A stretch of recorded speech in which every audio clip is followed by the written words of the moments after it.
There was a study not too long ago on 1,000 different churches. The researchers conducted a study.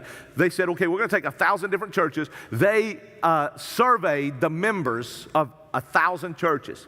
Here's one of the questions they asked. What's the mission of the church? Why does the church exist?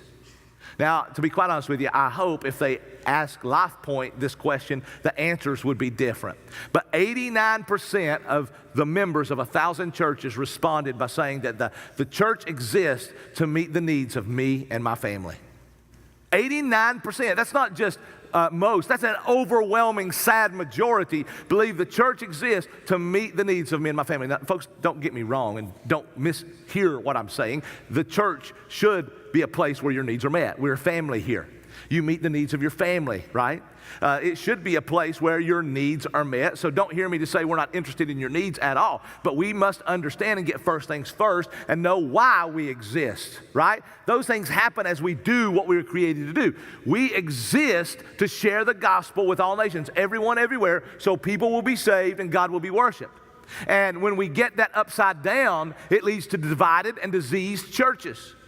When we don't understand why we exist, we become ineffective and unhealthy, right? And so when we are redeemed and we're renewed, God begins to change our mind about what the church is all about. You see, most people, we're focused on ourselves, right?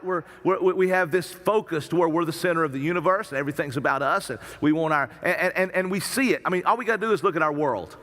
We see commitments of people in everything, whether it's marriage or friendships or church. We see people who say, man, I'm in it as long as it's good for me. I want, as long as it scratches my itch, as long as my needs are met, as long as I feel it, man, I'm in it. But when I stop feeling it, or you're not scratching my itch anymore, or man, I feel like you're not meeting my needs, man, we bounce out of marriages, out of friendships, out of churches.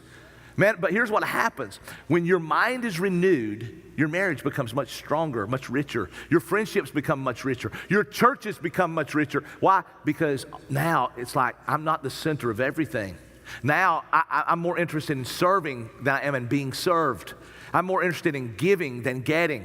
It's not just show me the love, it's how can I show you love? You see, that's what happens as your mind becomes renewed. You begin to think differently about the church and about your role in the church. And in verses 1 and 2, Paul said, last week we looked at that, Paul, in saying offer your bodies as living sacrifices, he said, by the mercies of God, give everything you have to God. Offer yourselves to God. Go all in with God. In 3 through 8, he's going to say, by the grace of God, because of the grace of God, give everything you have to each other. In verses 1 and 2, give everything to God. In verses 3 through 8, give everything to each other. In verses 1 and 2, serve God. In verses 3 through 8, serve each other.